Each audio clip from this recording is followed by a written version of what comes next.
I might need to use that as well. Sorry. Good morning, ladies and gentlemen. Here I am back on my stall, ready to go. It's Tuesday, the 30th of June, and I'm super excited to see you all here today. Now, moving on with our theme that we started yesterday, Discover What's Possible, we're going to be talking about another wonderful individual. The individual's name is Dorothy Hodgkins, and Dorothy Hodgkins, did you know what made them absolutely amazing was the fact that they invented penicillin, insulin, as well as vitamin B12. After 31 years of work as a chemist, they went ahead and won the Nobel Prize for Science in 1964. The Daily Mail chose to run the story under the headline, Oxford Housewives Win. And that kind of shows us exactly what was happening at the time. And potentially the belief in women and what they could do was not quite there yet. And obviously you've got a woman right in front of you that's doing quite well, I hope. And I hope you all agree. Now, the discovery of penicillin changed the world of medicine enormously.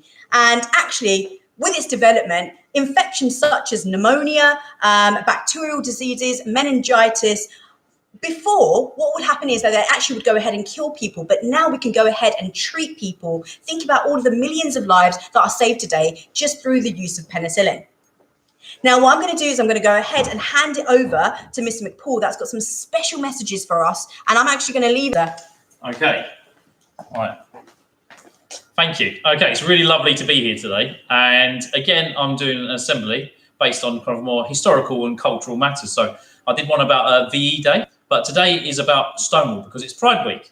So I just thought I'd take you through the history of Stonewall and where Pride came from. So in the USA, during the 1950s and 1960s, homosexual activity was illegal. So as a consequence, this drove homosexual activity, which is perfectly natural, underground. So, for example, in New York, the Stonewall Inn was run by the mafia, who bribed the police the other way so that gay men and women could go there and enjoy themselves, just being themselves. But despite the mafia making huge profits from alcoholic drinks, they also extorted closeted homosexuals, which was very unfortunate for those people.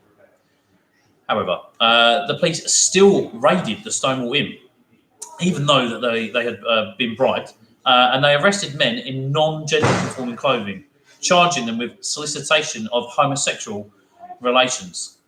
This oppression and mistreatment came to a head on the 28th of June in 1969. So a police raid on this day, which was very heavy-handed and very physical towards the treatment of bartenders, it didn't go down well with the people drinking there. So the 9 police officers were opposed by a homosexual crowd who were just sick of their mistreatment.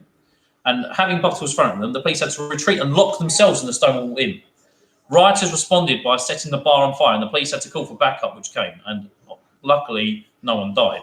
Now, I'm not advocating the violence, but whilst these riots were controversial and the violence was shocking, this became a watershed moment in gay rights in the West. The gay liberation movement, which demanded equal rights for homosexuals, was set up a year later in 1970, and the first Pride event was held. So today in 2020, we celebrate Pride at Bexleyheath Academy, and we champion diversity. The fact that achievements from homosexuals can be lauded is great. And before this point, there was actually something called Section 28, where this was not allowed. So, for example, when I was at school, I was not taught that Alan Turing's phenomenal work on computing code breaking in World War II was achieved by a homosexual man.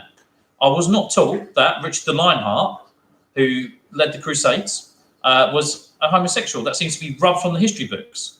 I was not taught that William Shakespeare's Sonnet 18, shall I compare thee to a summer's day, thou art more lovely and more temperate, rough winds do shake the darling buds of May, and summer's lease hath all too short a day, was in fact written towards a young, beautiful man. Okay, so one of the greatest things about living in 2020 is having the freedom of expression and not to face outdated prejudice, or just being who you are. Straight, lesbian, gay, transgender, all welcome at the doors of Bexleyheath Academy. And on the topic of inclusivity and diversity, last week I made a mistake, and I'd like to apologise for that. On the 22nd of June, it was Windrush Day, and I should have made an assembly to celebrate this day, so I'd like to rectify that now. This is a day whereby we celebrate the arrival of people from the West Indies to the UK, and this takes place on the 22nd of June. Remembering the day when around 500 migrants came from the Caribbean to Tilbury Docks at Essex. And the reason that this took place is because it was after World War II and Britain needed to recover. Obviously, we'd had the Blitz from the Germans, and thousands of buildings have been bombed, and lots of bridges and houses have been destroyed, and we need to rebuild our country. So Mother Britain invited people from all over the world, and especially the West Indies, to come to Britain to help rebuild the country. Now, many of these men had actually fought in World War II against the Nazis. Many of these Jamaicans were ex-army themselves, having risked their lives to fight the scourge of the Nazis. However, despite the fact that Jamaicans had British Empire passports, which gave them the right of residency anywhere within the British Empire, they did face appalling racism upon their entry to the UK. They were barred from hotels, pubs, and even churches, despite the fact that Jesus is described in the Bible as having hair like wool and brass skin. Also, in recent times, the British government under Theresa May has had to apologise and compensate children of Windrush migrants who were falsely extradited from Britain. And so at Bexleyheath Academy, we are proud to have students and teaching staff with Caribbean ancestry, and the school just could not function without them. So we'd like to celebrate Windrush Day at Bexleyheath Academy. Thank you very much. Guys, absolutely fantastic. Thank you so much, Mr. McPaul, for that wonderful insight. And we will be celebrating Grey Pride as a community, because that's what we do. We're an exclusive Bexleyheath Academy community, and so therefore we will also be celebrating Gay Pride.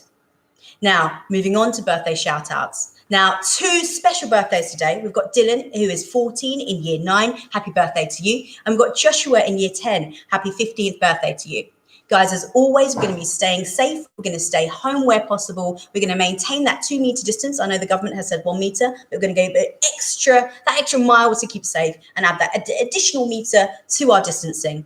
We're going to wash our hands, and we're going to keep fit and healthy by doing all of those wow sessions that have been set up for you. Guys, I hope you have a wonderful day, and I look forward to seeing you tomorrow. Goodbye.